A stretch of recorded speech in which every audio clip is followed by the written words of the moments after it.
everyone, it is me, Pui. I know it has been a while. I definitely have not been on much of a video kick as I was before, but nonetheless, I am back, and I figured with a little bit of free time I had available, I would do another Car Academy, at the very least. Might have some other stuff to show you later. But for now, I wanted to talk about a very important topic for any Go format player, whether you be beginner or intermediate, essential information that'll really take you to the next level, and it is how to beat Warrior. Warrior, absolutely, without a doubt, has proven itself to be the second best deck in Go format, often contending for the best, though at least at the current juncture it feels like Turbo is well ahead.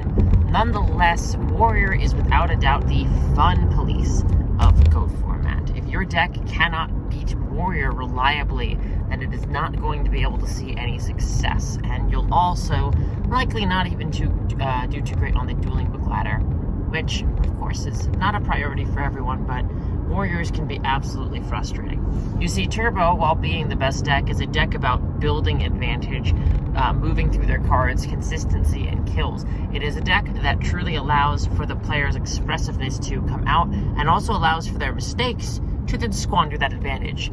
Warrior, on the other hand, is a lot more, let's say, oppressive and reductive about the way that it builds advantage. While a Turbo sack is going to be something like Thunder Dragon, Graceful Charity, a Warrior sack is going to be something like Duo into Dust Shoot, into Knock, into Dawn, leaving you with no cards, them with one card, as they beat your face in and you're never really drawn out. And once you do, they'll solemn that out, which is obviously not very fun for you. So many folks want to know how to beat this deck, especially my fellow degenerates, playing all sorts of decks from Empty Jar to Reasoning Gate to Burn. These decks certainly struggle the most. So I'm going to talk a little bit about how Warrior operates, some of which may be obvious and some of which may be a new way of looking at it for you, and how to take advantage of that and to crush Warrior. What makes Warrior so good? Let's start with that. It is the best aggressive deck in the format. It has the most reliable aggressive pressure. It has the largest bodies, particularly Blade Knight. Blade Knight being one of the only normal summonable 2000 attack monsters in the format, and also negates most flip effects, provided it's not something like a Spy where it gets to stay on the field. Negating flip effects is absolutely huge, because one of the best ways to generate advantage in Go format is flips. So at their base unit, their monster is good and well positioned for the metagame relative to the attack point values and available advantage generation that is in Go format. From there, the Warrior type not only has searchable main unit as strong as Blade Knight, it also has the best toolboxing in the entire format.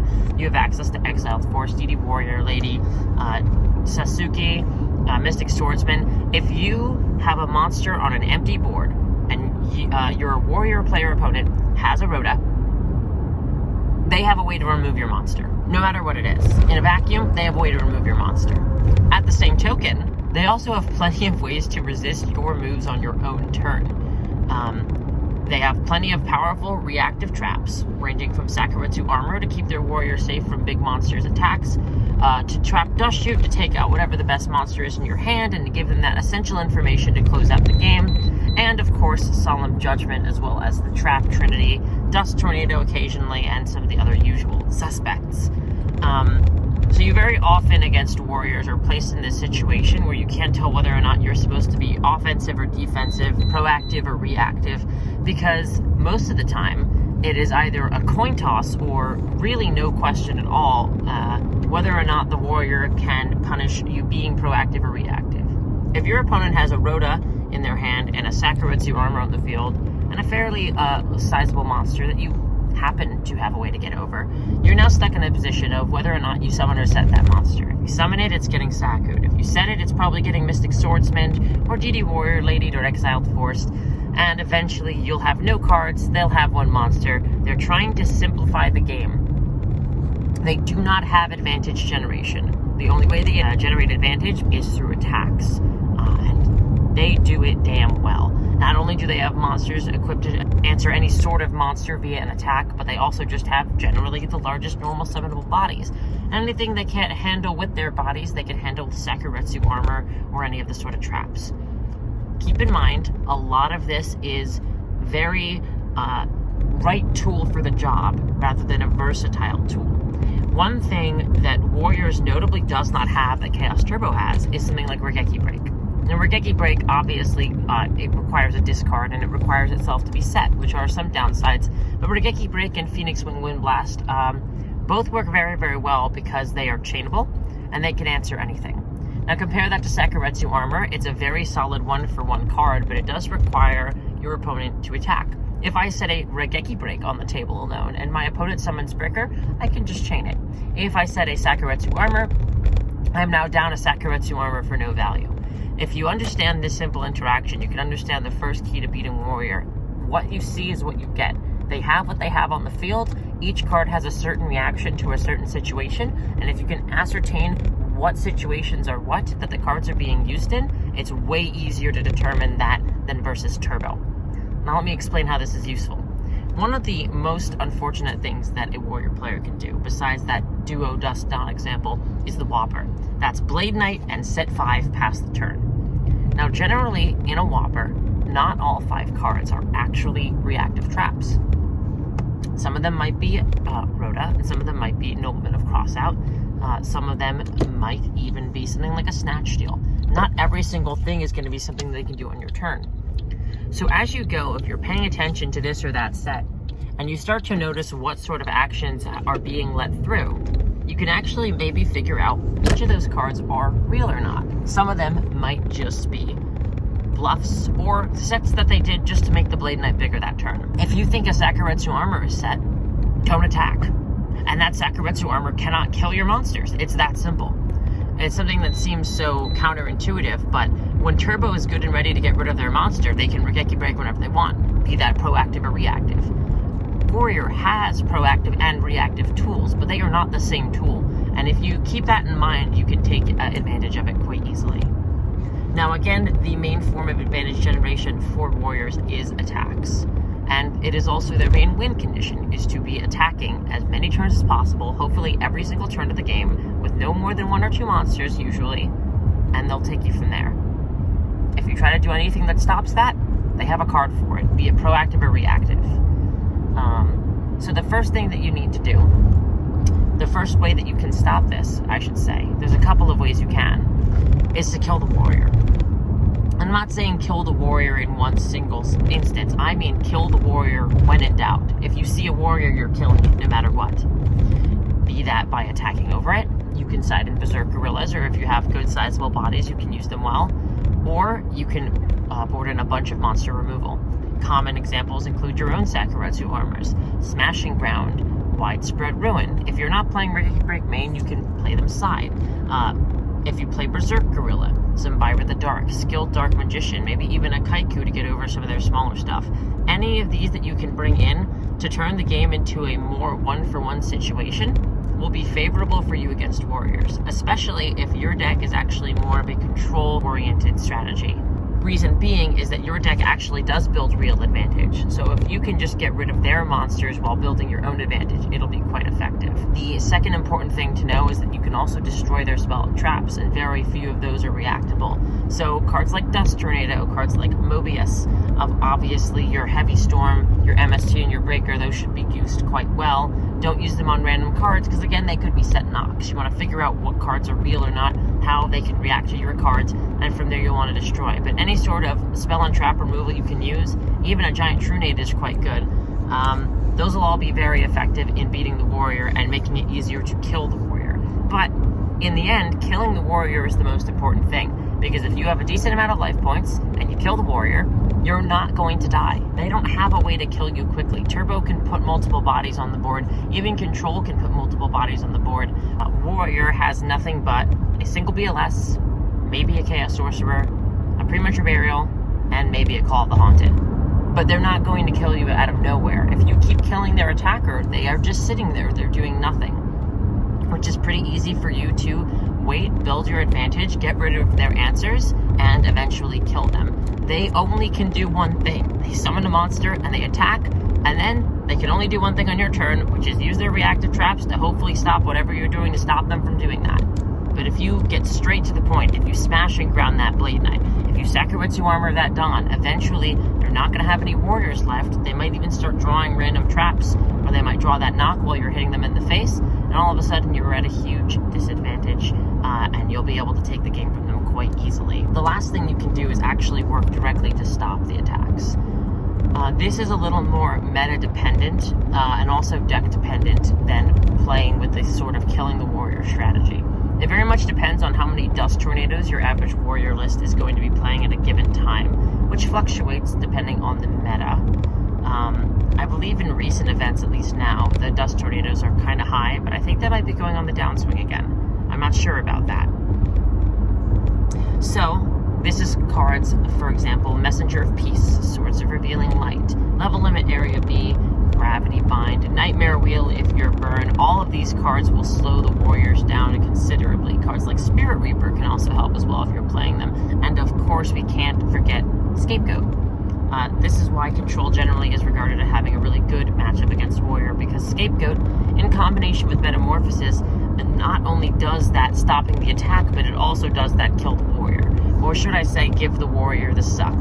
Subscribe if you enjoy when Terror gives the suck. All of a sudden, now Warrior needs to deal with a threat that has also inherently answered their own threat, which is quite a hassle for them to do, especially when there are still goats sitting on that table. Generally, there'll be 2 goats sitting on the table after they deal with the Terror, so you even have a chance to, if they attack one goat, meta with the same Scapegoat again. And this is all just using 3 cards to get rid of multiples of their monsters and stop their attacks dead in their tracks without even using your normal summoner set. So for all they know, you've set a Faith. You flip up that Faith, you get back the Scapegoats, and you're still in control of the game while they still are completely out of monsters to use. So obviously Scapegoat is a very good option, and for the Reasoning Gate players out there, I highly recommend you play your full 3 Scapegoats and at least 1 meta, maybe 2, I don't love 3. If you're expecting a high warrior count, I think that sort of going slow sort of deal definitely helps in that matchup. I have my experience with Reasoning Gate, and I'll say that my approach to it when I topped the FLC I did was to combine that sort of strategy of the goat and meta and how good that was against warrior with that sort of 1-for-1 kill the warrior idea. In particular, it was also really useful to use Vampire Lord. Vampire Lord sort of taking up that option 2 slot of anti-back row, because Vampire Lord can't get killed by Solemn, can't get killed by Sakuretsu, Torrential, Ring, Mirror Force. All of these will just make the Vampire Lord come back. Jinzo similarly does this, Mobius similarly does this. But all in all, it's very important to be stopping the warrior's attacks dead in their tracks and trusting that your plan will build faster than they will get another warrior monster. So this goes for a control deck, a combo deck. I think generally an aggro deck has a pretty good matchup against warrior if it's more aggressive than warrior, which is why we're seeing Earth aggro have the success it had, because it was doing basically the same thing, except instead of playing Solemn and toolboxy stuff, it just had bigger monsters. So as long as you got through the turbo matchup, the warrior matchup felt basically free, because they really couldn't get over your stuff. And if they did, it might have just been a DD Assailant, or even worse, a Gigantus, which both just blew up your own, monsters. Other effective tools include recruiters. Recruiters also ruin that battle interaction and actually give you the toolbox searchability. Particularly zombies have a very good matchup against warrior because they can get the aforementioned Vampire Lord as well as Ryukaki, both of which are very, very big for the warrior to try to deal with. And you also have creature swap, speaking of, which works quite well on its own right, works well with recruiters, works well with goats. So any deck that can manage to play creature swap interactions, those will generally help a ton versus warrior. It's honestly like playing more copies of Snatch Steal in a matchup where Snatch Steal really, really hurts. Again, they've got their 1 attacker, maybe 2 at a time. If you can Snatch Steal 1 warrior and hit over the other, that's a huge tempo swing. That hurts the warrior more than you possibly could know. And doing the same thing with a creature swap is just as possible. Doing the same thing with a brain control is just as possible. Particularly if you're going that Mobius route, that Jinzo route, Vampire Lord. These decks can all make great use of brain control. And even without the tribute, they can still just take the warrior and deal some serious damage. Which brings me to my last warrior weakness that I think is worth mentioning, particularly for the burn folks out there.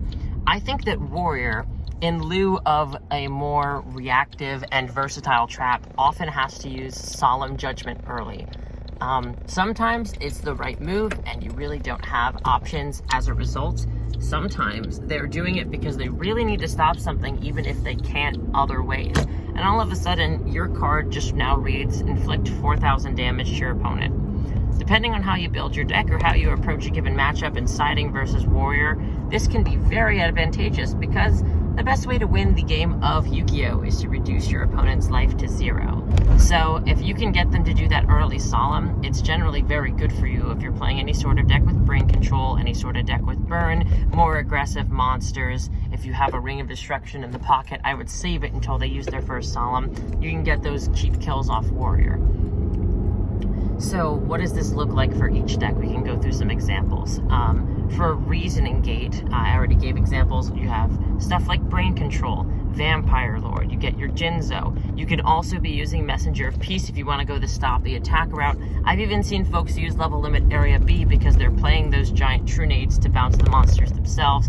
You can also use Royal Decree. That's a great option against Warrior because you can stop all of their traps, which generally hurts them a lot more than you, especially if you've built your deck right. For Chaos Turbo, this is a very common one. You can see most Chaos Turbos playing some combination of Sakuretsu Armor, some sort of beat stick, be it Zumbira, Berserk Gorilla, or maybe Skilled Dark Magician, as well as occasionally Dust Tornado, Widespread Ruin, as well as Swords of Revealing Light. For Panda Burn, if you're expecting a lot of Warrior, it's generally best to bring in your Gravity Bind in addition to Level Limit Area B in the main deck. Other huge options are Cypher Soldier, as well as Nightmare Wheel, because Nightmare Wheel is really good when they bring in their Cliff the Trap Remover. You can stop the Cliff, or you can stop the Mystic Swordsman from attacking. Most of their monsters are level 4, but you just want to get those stragglers to really make sure the board's tight. It's also worth bringing in Mirror Force, even if Panda Burn doesn't traditionally do so. It's just an easy way to sweep up attackers, which is quite good. For other combo decks like Empty Jar, I can say the best thing to do is to just keep playing your level limits and your Gravity Binds. Hold down the fort. Make sure that you try to get more recruiters if you can. I've actually played a version, the Panda Jar actually, that used Rat as well as Tomato. And if you set enough of those cards, eventually you will be exhausting your Warrior player opponent's ability to get rid of face downs. That's another thing important that I should absolutely mention. While I said that in a vacuum, Reinforcement of the Army can get rid of any sort of problem that the opponent might throw at it, they only have one of each for many of them. So if you see that your opponent has a Mystic Swordsman or an Exiled Force or a DD Warrior Lady in the graveyard, you don't need to worry anymore about them going Rota for Exiled Force. They can't do that. They only have one of those in the game. Now, mind you, you need to watch for the revival, but keeping a close eye on how they're using their Rota and their toolbox, if you can get them to run out of the right tool and force them to use the wrong tool, that's likely a great recipe for success. So, hopefully this was quite helpful. I hope that your Warrior games get a lot more pleasant, and by that I mean you crush them into a pulp.